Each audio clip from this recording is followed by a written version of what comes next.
جو ماں اپنے بیٹے کو دنیا سے جاتے ہوئے یہ وصیت کر رہی ہے، تاریخ کو اٹھاؤ، سیرت کی کتابوں کو اٹھاؤ کہ سیرت کی کتابوں میں آج بھی حضرت آمینہ کی وہ وصیت موجود ہے کہ بیٹے بت خانے کے دروازے پر کبھی نہ جانا، اس کی سیڑھیوں پر کبھی نہ چڑھنا، بلکہ بتوں کی پوجا کرنے والوں سے بیٹے کی دوستی نہ کرنا۔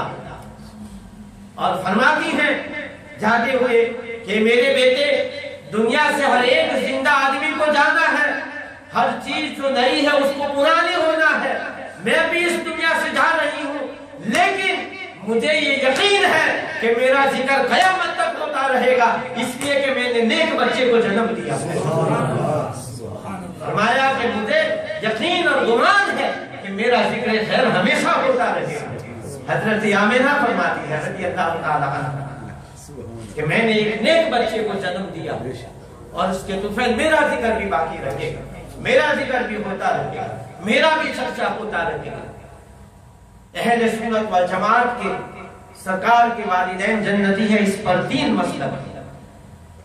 سب سے ایک پہلا جو مسلک ہے، اب دیکھیں کہ ایک طرف تو حضرت آمینہ ہے اور وہ خاتون کہ 18 سال کی عمر میں جو بیوہ ہو چکی ہے، 18 سال کی عمر میں جو بیوہ ہو جائے، اس کے بعد پھر اپنے بیٹے کی پرورش میں وہ مشغول ہو جائے، جس نے کبھی اپنی زبان سے شکایت کا لفظ نہ نکالا، جس نے اپنے بیٹے کی تربیت میں کوئی کمی نہ رکھی ہو، جس نے کبھی اللہ کی تقدیر میں کوئی شکوہ شکایت نہ کی ہو، جس نے پاک دامنی کی زندگی اختیار کی ہو،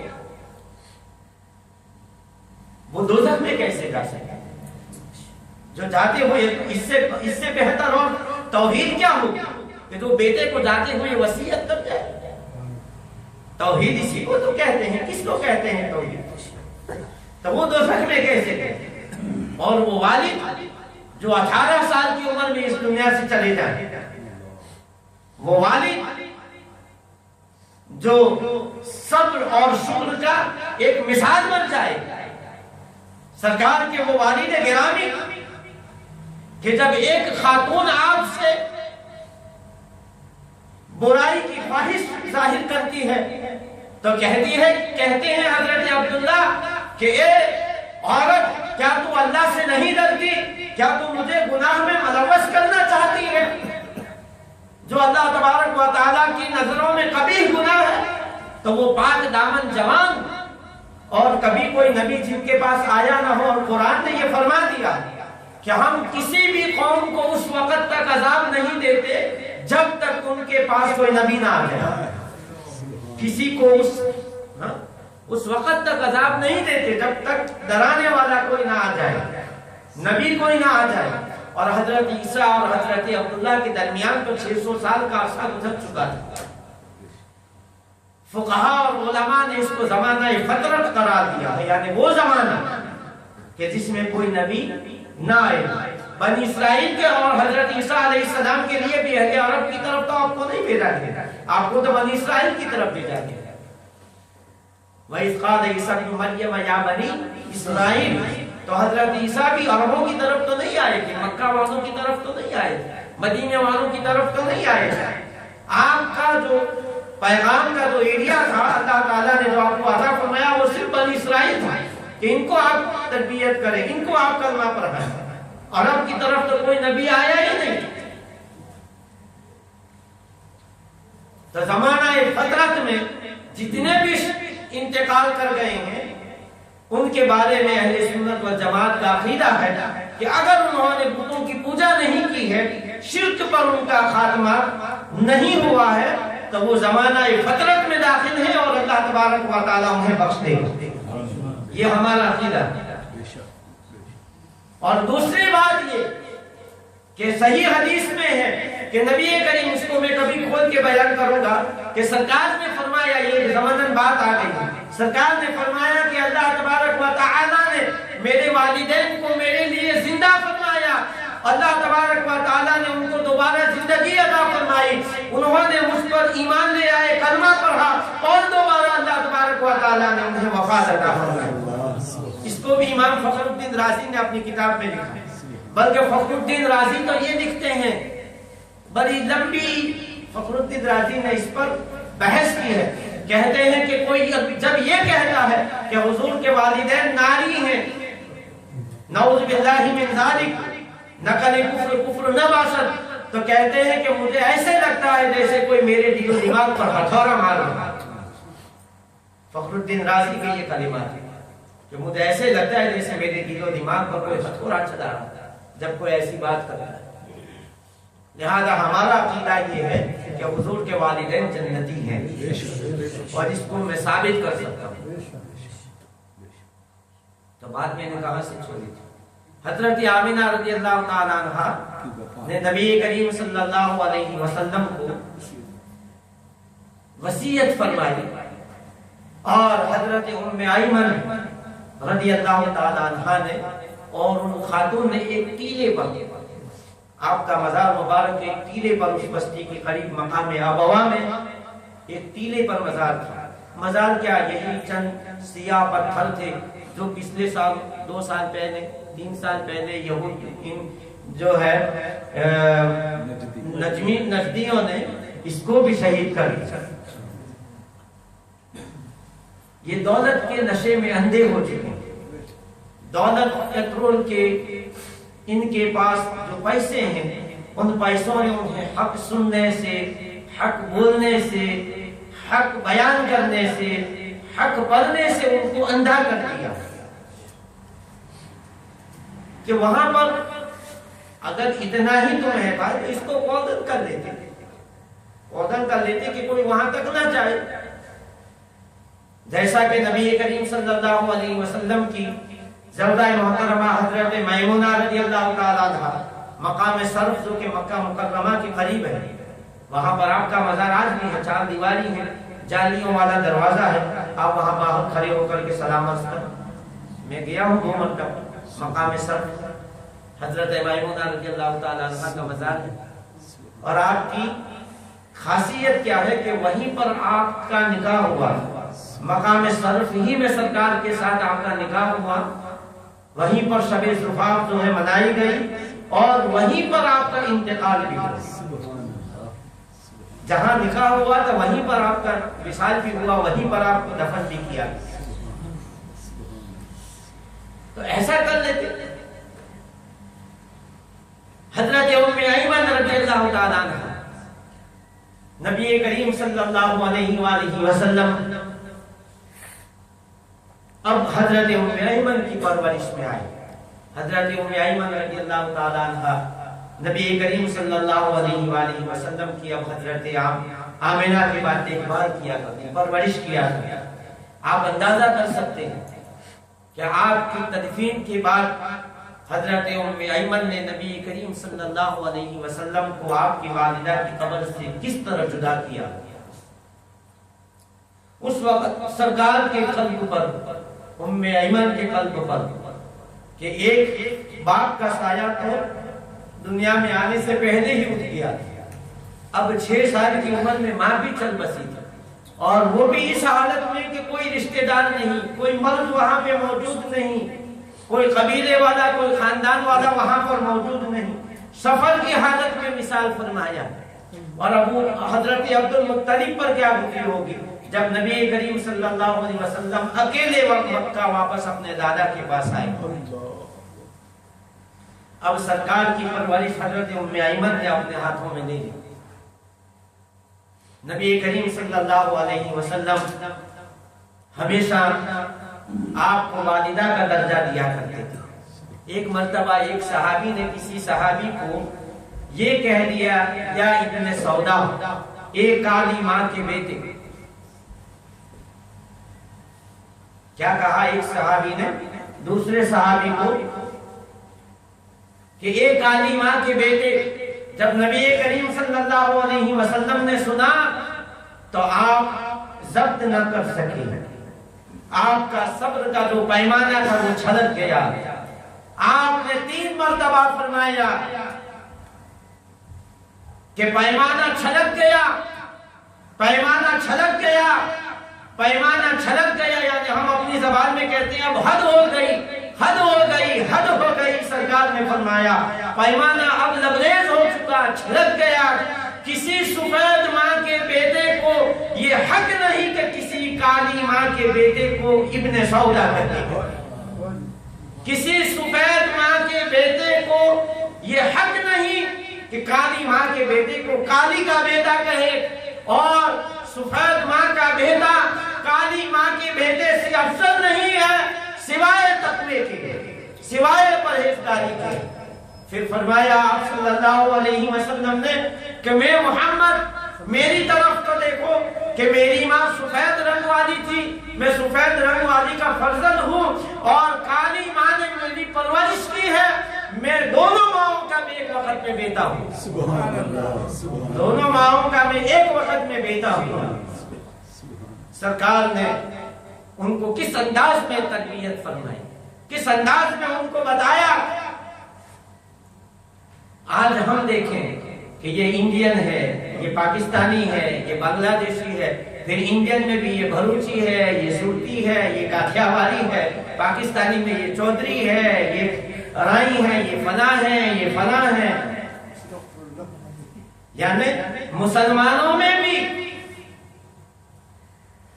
ایک گاؤں والے یہ فلاں محلے کا ہے، یہ فلاں محلے کا ہے، شہر والے یہ فلاں شہر کا ہے، جبکہ قرآن نے کہہ دیا یا ایھا الناس انا خلقناکم من ذکر و انثی وجعلناکم شعوبا وقبائل لتعارفوا، تمہیں شیخ بنایا، پٹھان بنایا، رائی بنایا، پٹیل بنایا، یہ اس لیے کہ لتعارفوا، تم پہچانے جاؤ، تمہاری ایک آئیڈینٹی ہو۔ انا خلقناکم من ذکر و انثی، تمہیں ہم نے ایک ماں اور ایک مرد اور ایک عورت سے پیدا کیا ہے، من ذکر و انثی وجعلناکم شعوبا وقبائل لتعارفوا، تمہیں قبائل میں تقسیم کرنے کا مقصد یہ ہے کہ تمہاری آئیڈینٹی ہو، تم پہچانے جاؤ۔ ان اکرمکم عند اللہ اتقاکم، بے شک اللہ کے نزدیک تو تم میں عزت والا وہ ہے جو تم میں سب سے زیادہ پرہیزگار ہے۔ ان اللہ علیم خبیر، اللہ تعالیٰ خوب جاننے والا، خبر رکھنے والا ہے۔ تو ام ایمن رضی اللہ تعالیٰ عنہ اب حضرت عبد المطلب رضی اللہ تعالیٰ عنہ نبی کریم صلی اللہ علیہ وسلم کے ساتھ خانہ کعبہ میں جاتے تو سرکار کی انگلی پکڑ کر آپ کو خانہ کعبہ میں لے جاتے۔ حضرت عبد المطلب کے لیے ایک الگ سے خانہ کعبہ میں نشست تھی، الگ سے آپ کی جگہ تھی بیٹھنے کی، وہاں پر کوئی بھی بیٹھ نہیں سکتا۔ ایون حضرت عبد المطلب کے جو بیٹے تھے وہ بھی اس مسجد پر نہیں بیٹھتے تھے، لیکن نبی کریم صلی اللہ علیہ وسلم جب آتے اور آپ کے دوسرے چچا آپ کو روکنے کی کوشش کرتے تو حضرت عبد المطلب فرماتے کہ میرے بیٹے کو میرے قریب آنے دو کہ یہ میرا بڑا مبارک بیٹا ہے، یہ میرا بیٹا میرے خاندان کا نام روشن کرنے والا ہے۔ اللہ تعالیٰ نے اس کو بلند مقام عطا فرمایا ہے، اسے نہ روکو، اسے میرے پاس آنے دو۔ اور نبی کریم صلی اللہ علیہ وسلم حضرت عبد المطلب کے پاس ان کی مسجد پر بیٹھ جاتے اور وہاں پر بیٹھ کر، چونکہ آپ خانہ کعبہ کے متولی تھے، سارے انتظامات کو خانہ کعبہ کے آپ دیکھتے تھے۔ کبھی تو آپ کو کندھے پر بٹھا کر کے طواف کرتے، حضرت عبد المطلب جب طواف کرتے تو سرکار کو اپنے کندھے پر بٹھا دیتے، زمزم کے کنویں کے پاس جاتے تو خود اپنے ہاتھ سے پانی کھینچ کر کے نبی کریم صلی اللہ علیہ وسلم کو پلاتے، لیکن یہ بھی زیادہ عرصہ تک ساتھ نہ دے سکے۔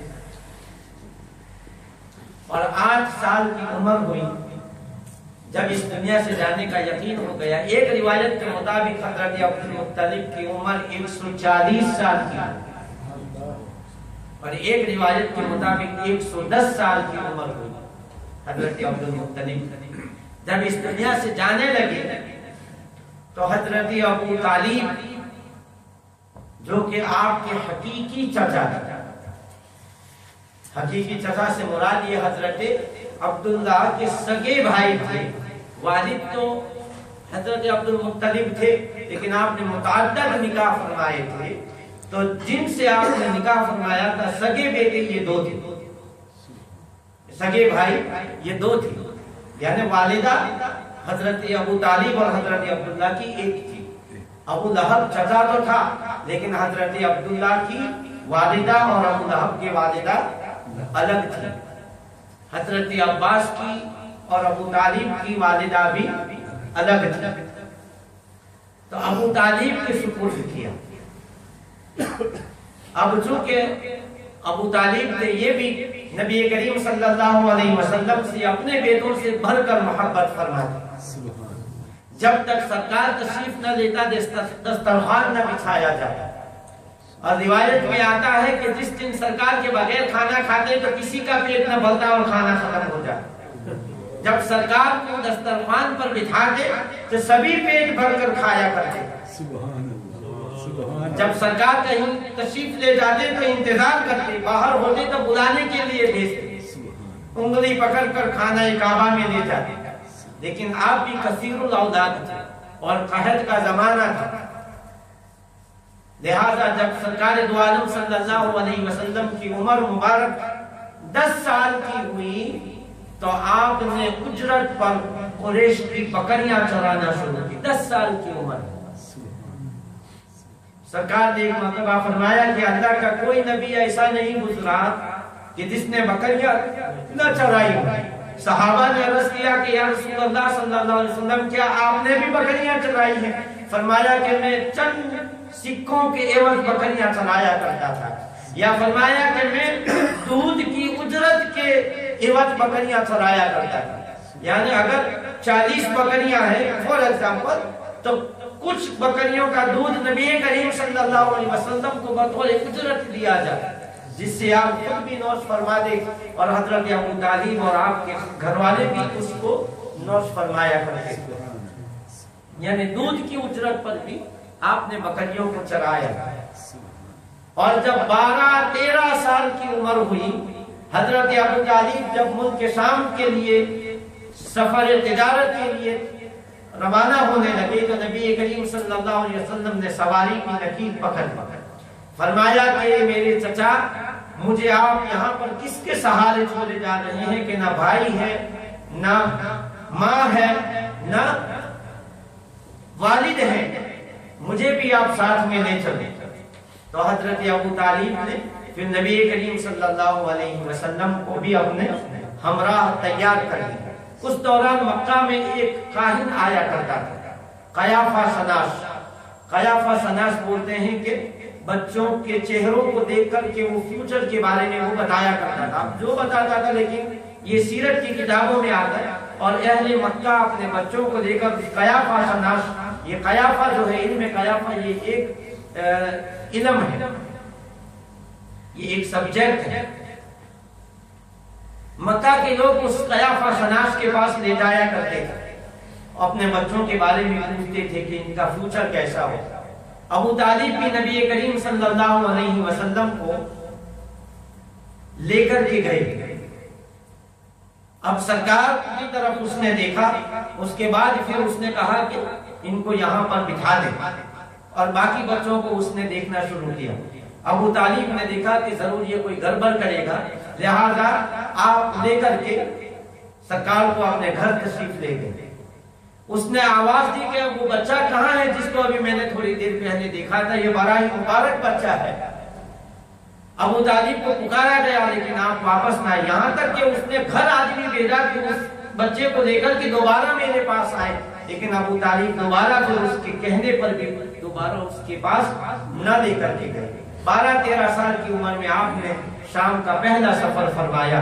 یہیں پر میں اپنی بات کو آج کے لیے ختم کرتا ہوں, اس لیے کہ دن میں بھی آپ 3 گھنٹے آج دیتے ہیں. ہمارے صوفی صاحب تو فرما رہے تھے کہ آج پروگرام ہی نہ کیا جائے, لیکن ہم نے کہا کہ جو سلسلہ ہے اس کو تو ہم نے جاری رکھنا ہے. تو یہاں سے انشاءاللہ تعالی عالم شباب کی جو باتیں ہیں اور کسب معاش کے حوالے سے انشاءاللہ تعالی وہ کل بیان کریں گے. آخر دعوانا ان الحمدللہ.